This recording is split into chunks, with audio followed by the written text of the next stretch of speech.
Estime le gouvernement de la CAQ de tenir parole auprès des 13 000 travailleurs temporaires et des diplômés étrangers qui habitent la ville de Québec. Selon lui, le gouvernement crée une forme d'injustice inacceptable avec l'entrée en vigueur des nouvelles règles pour obtenir un certificat de sélection qui mène à la résidence permanente. On ne parle pas de bougons qui viennent profiter du système, là. On parle de gens qui contribuent.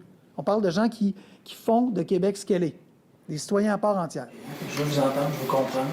Plusieurs d'entre eux craignent de devoir plier bagage. Le maire veut passer le message. Il demande au ministre de l'Immigration, Jean-François Roberge, de trouver des solutions. Et il le dit partout, dans les médias et sur ses réseaux sociaux. Ça nous prend une solution rapide et humaine. Vous avez répondu au maire de Québec?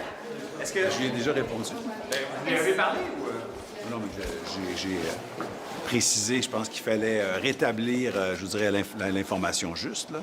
Jean-François Roberge estime qu'il faut laisser au programme le temps de faire ses preuves avant de dire qu'il ne fonctionne pas. Mais si c'était si simple à comprendre, il me semble qu'on n'est pas bouché par les deux bouts, là, on comprendrait. Là. Peut-être que ce nouveau programme-là, c'est la merveille après le pain tranché. Mais présentement, il n'y a personne qui le comprend. Il n'y a personne qui le voit, il n'y a personne qui voit ses effets. Au contraire, les gens voient juste les effets négatifs. Pourquoi choisir le Québec? Le maire tient pour responsable la CAQ qui a encouragé les travailleurs étrangers à choisir le Québec dans des publicités diffusées outre-mer ou dans des missions de recrutement.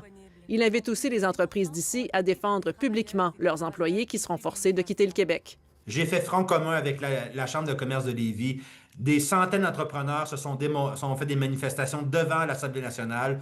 Je ne sais pas quoi faire d'autre. Maintenant, il faut qu'ils nous écoutent pour la question de la main-d'œuvre. M. Marchand est un joueur de plus qui vient s'ajouter dans cette grande coalition, là, quand même. Je rappelle qu'il y a des milliers de personnes qui ont signé une pétition, l'ensemble du secteur économique, les universités. Personne n'a demandé la fin du PEC. Visiblement, M. Roberge est tout seul dans son camp. Le maire promet de ne pas en rester là si rien ne bouge.